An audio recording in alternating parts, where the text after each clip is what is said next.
Hey everybody, Larry Lawton here. I got a good video for you today. This video is going to be on relationships, both in and out of prison, and you're going to be surprised. Before I get started, please check me out on YouTube member programs, Patreon, all of our Discord. That's doing great. The podcast has gotten great numbers. We're top 1% of up to almost 3 million podcasts. So that's pretty wild. Check that out. Gangster Redemption, going great. Also, everybody, cigars are here. Yes, the cigars are here. Obviously, they're here. And so if you ordered the cigars, you will be getting your box here soon. They're all going out tomorrow, since today's Sunday. Now, I'm going to do this video, and I really wanted to do a good video on relationships. I know everybody's thinking, oh, is he going to talk about guy relationships, gay relationships in prison and stuff like that? No. They're there. We'll go over them. I'll briefly touch on stuff like that. But I'm going to be talking about today something very important. I'm going to be talking about your relationships with your kids, your relationships with your parents, your relationships with friends and other relatives, and how important they are and what they really mean. This is going to be a very important video because it's not only from prison, if you were in prison, and the guys who are in prison always email me or shoot me notes and stuff saying, "Larry, man, you keep it up, man. You're dead on. You know what you're talking about, obviously. And you got to keep telling these people the truth," which I'm never going to stop doing. I don't care what happens to me. I don't care what goes on in this YouTube channel or a podcast channel or whatever it is. It does not matter. I am going to keep going on very strong with what I do, which is telling the truth and telling it like it is and trying to educate people. You know, my goal a lot of the time, what I'm doing is trying to educate everybody on what prison is really like, what happens in prison. Well, I get a lot of calls and I get a lot of texts or emails and people who even know me. Hey, lad, how did you keep a relationship going with your children in prison? How did you keep a relationship with your ex-wives? Because I have a very good relationship with all my ex-wives. That sounded bad. How did you keep a relationship with your parents and your friends and brothers and sisters and everybody else?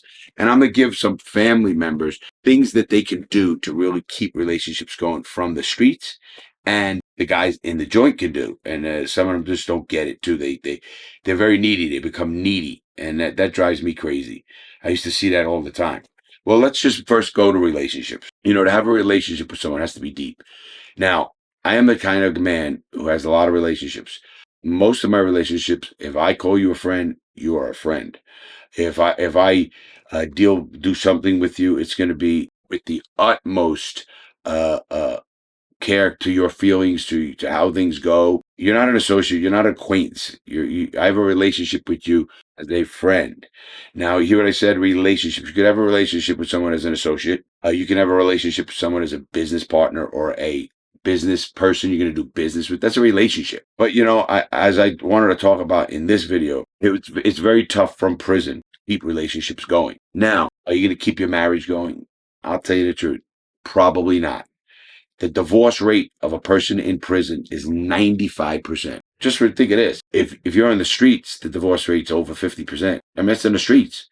That's with the money and the working and the sex and everything else goes along with it. Now you put a fence and a wall or whatever it is between it, and you have no finances, you got no communications. There's no way. I mean, it's very rare. The guys you see, you know, the guys 75 or 80 already, they're just staying together to stay together. I don't even think it's really a relationship, personally. So the big thing I try to tell people is relationships, as far as, let's just start with your spouse or your girlfriend. I used to watch guys come to prison and they get on it. The first thing they do, new dudes, you could tell them right away. First thing, new dudes, you know what they do? They burn the phone up. You know, they're down on that phone. They want to call. Now, in the feds now, they switch that you can only call every hour. What you call, you know, you call a number. You cannot call that number back for an hour. So you can't just keep going. They did that to stop killings and stabbings in the phone. I see some wild shit on phones. A lot of places that's where the shit goes down, because that's where people either get bad news. Hey, you know, I was in a prison where one guy got a bad news that his wife killed his kids and then killed herself. And then somebody fucks with him when he gets off the phone in any way? Can't happen. So I used to often tell young people going to prison, don't fuck with people when they're, you better know them real well. And then you see how he comes off that phone.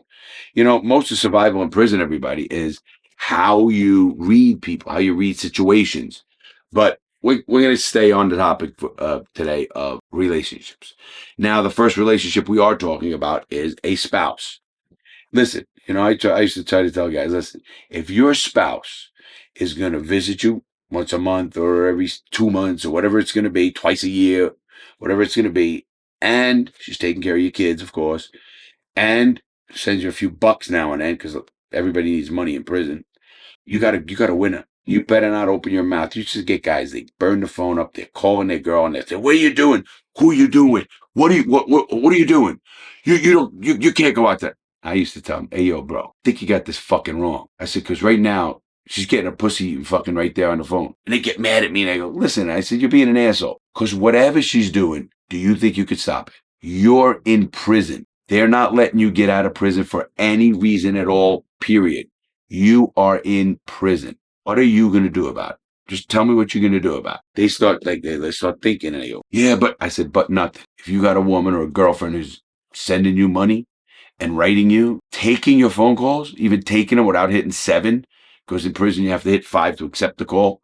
7 is block the call. How do you keep a relationship going with somebody? First of all, let's be honest. Inevitably, probably not.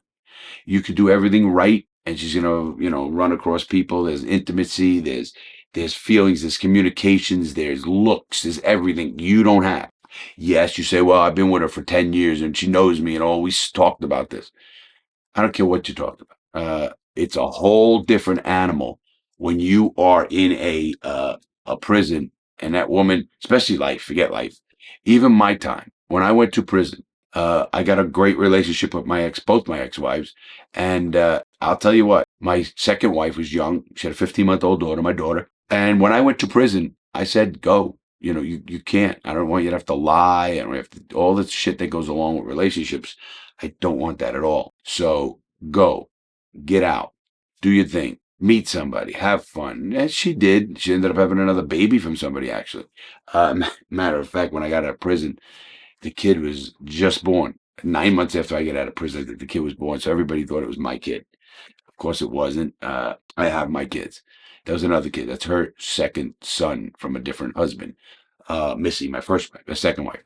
But relationship has to be where you have to understand if you're a prisoner, you better understand the person on the street. That person on the street, trust me when I say something to you, is not you. They did not commit the crime, or they're not in prison. Whatever deals, things were made. She is not in prison. And I used to say to him, I said, hey, listen, man, did you have sex when you're out there? Hey, man, I was fucking tapping that every day, man. We had great sex every day. I says, well, you think she stopped? Oh, they get mad. I said, listen, just listen to me. Don't worry about any of that, because right now that means absolutely nothing. Oh, yes, it does, Larry.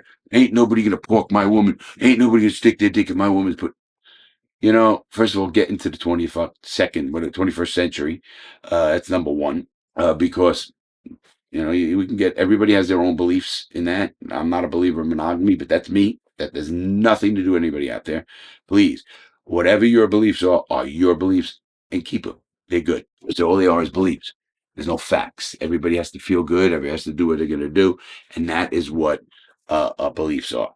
So now, in your relationship with your wife or your girlfriend, if she visits you, takes your phone calls, sends you a few bucks, and when I say a few bucks, everybody, $20. Now, I'm gonna emphasize this on the other side of the people. So now you're in there and she's doing all this stuff for you. When you call her and she accepts your call, you better be the happiest guy. Hey, hon, I hope you're having a good time. How's the baby? How's the kid? How's the house? What did you do? If you didn't have any of that, there's a lot of things you could do. Hey, how's the friends? How's this person? Oh, did you see anybody? Hey, did you tell them I said hi? All that kind of stuff. And you make conversation not about your prison experience. You don't want to do that. You don't want to cry to them every time they visit, or even when on the phone. A very close friend of mine who just passed away used to visit me in prison. And he said, Larry, the one thing about you, you never, ever, ever complained. And I had it rough, guys. You know that. I don't mean complain. I never brought my shit to them. Now, did they help me when I needed them to write a senator and I'm in the hole and all? Of course, all that shit has nothing to do with it.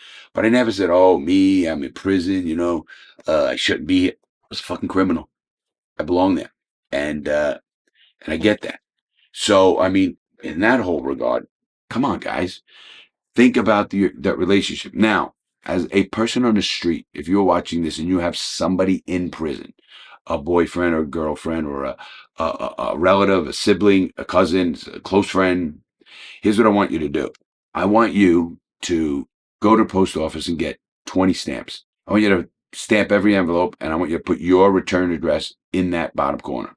I want you to put his name and number on the envelope. It's going to remind you all the time to just drop him a letter. Now, I don't mean you have to drop a book. When I got out of prison, my sister Donna said, "Man, I should have wrote more." When she wrote these big 7, 8-page back and front stuff. I said, "Donna, you used to write that, and then you felt bad. You had nothing to talk about." My dad had it right. My dad used to take a piece of paper from the bowling alley when he was bowling, the score sheets, or not score sheets, when in league play, and write a note on that. How's it going? He's bowling this. He's thinking of me. Love you, son. Blah, blah, blah. Stay strong. Put it in an envelope. That's all he did. That's all you have to do. You get me? That's all you have to do. Communications is not about, now today, obviously they have email and they have different ways to do it. They just came out with email when I was in prison. We didn't even have it yet, but it was getting worked on and stuff of that nature in 2007. Now, when you talk about you also, person on the street, listen, send them $10, send them $20. You don't have to wait until you send him 100 or 200 or 50 because he needs this. No, send him $20. $20 is a lot in prison. You got money on your books, they call it. You got money in your commissary. You got money on the books. Yeah, you got money on the books. $20 on the books can buy you ice creams every week. There's a lot you can do with that $20. So don't take the $20 lightly. A lot of people have, "Oh, it's not enough." The bullshit. You're in prison now. There's no expenses here. There's no wardrobe here. There's no rent. There's no electric bill. You got to just survive. You got to get comps. And you do need money in prison. Don't think you don't. People say, "Oh, they give you everything." No, no, no, no, no, no, no, no, no. You ain't getting that transistor radio, or you're not getting that sneakers that you need, or you're not going to get a different kind of, like some places sell different stuff, beard trimmer or something like that. Some places, depending on the security levels of the prison, you need money, and you need money to survive. Like, it's economy. You want to buy a tomato sandwich. You want to, buy something out of the kitchen or somebody else. It's a book of stamps or whatever it is. So obviously, the people in prison need money. So don't look at it like that. But send as little if you have to, as much. Now I know they make it where you have to be on there, like depending on the state. States are different. Feds too now. You have to either be on their visiting list or their phone list to send them money. Nobody can just send them money. Can't just, hey, I can't just go out and get it. Now I can get a pen pal. I can write somebody in prison. And when I write that person in prison, if that person writes back and then you just get into conversation, they get a relationship going for whatever reason. We did it. It's called pen pals. We did it through the mail. Now they do it through computers, of course. But let me tell you, to this day, well, my mother's set in her ways. Forget her. People in prison, I can almost guarantee it, want mail. When they say mail call, you want that. You want to go to mail call, and you get a magazine. If you could do this, if you're in a relationship with somebody and you want to get them a subscription to the USA Today, that's a daily paper that used to come on Friday, Saturday, Sunday. That's it, one paper, and sometimes even that paper we'd get on Monday. But we didn't care. Things are backwards a few days this way. It doesn't matter. You're still passing that newspaper around. That newspaper means a lot. So always remember that. So that's the relationship with you and him in there. You have to listen, don't blame him. You don't blame her. Whoever's in prison or not, does not matter. If you're going to survive anything, the first thing you need is communications. Now let's get to another relationship. Let's call it a child relationship. When your child, your son or daughter, depending on the age, my daughter was 15 months old. My son just turned 7. And when I was in prison, I used to write them every single week, twice a week. Me, the prisoner, would write them. People say, but they don't answer. You're right, they don't answer. My daughter couldn't answer, obviously. My son don't give a shit. I mean, he's a kid. He's growing up. He's playing baseball. He's doing hockey. Whatever he's doing in the streets of Brooklyn. No, he's not going to write. But you know what? When I got out of prison, my daughter tells the story all the time to friends. Oh man, I remember my dad used to send me from prison, homework from prison, and like that. So I got a big kick out of that. And I look at that and I say, listen to me. Oh, look at this skin. Now, this is a crooked diamond cigar, everybody. Gotta love it, man. Gotta love it. So a relationship with a child is different. You don't expect just get them writing letters and you write letters. Here's what I want you to do if you're an inmate. I want you to call the ex-wife, if she's ex or whoever, and I want you to get every important date in that child's life. Meaning, uh, when is he going to graduate from whatever grade he's in? His birthday, obviously. Any other dates that might be important? Maybe he's on a project with a school and they're going to do this thing. You need to find that out, and you need to impress him with it, whether it's with a phone call. You get 15-minute phone calls in the feds, the inmates. You see them sit there on the phone. I mean, when I was in, they got 300 minutes. I don't know if they get now. Someone I think was telling me like 450 minutes. It's not a lot. Whatever minutes you get, got to be smart with them. And remember, that's your kid. That kid's going to remember that little communications you had with him. My daughter does.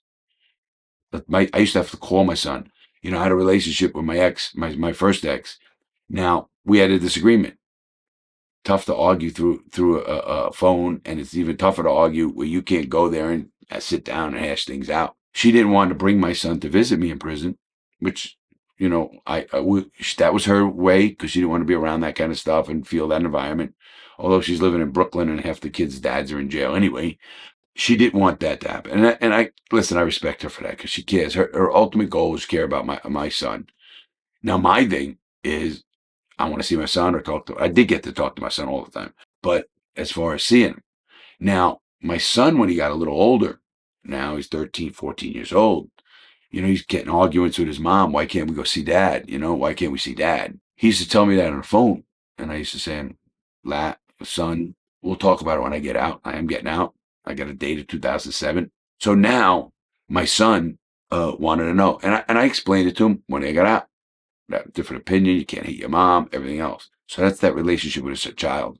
You need to know everything about that child. Now, for the child, when you get of age to understand what's going on, and it's tough for kid, it really is tough for young people. Try not to judge your dad, no matter what he did. Try not to judge him. It's hard. Society makes out the criminals to be the bad guys, and don't go near, don't go near them. They're all scumbags in there. Well, one of those scumbags is your dad. So I want you to try not to judge him. And it's hard, but try not to judge your dad from that. Okay? That's number one. As a young person who is, trying to have a relationship with someone in prison, listen, what time your dad has free time to call.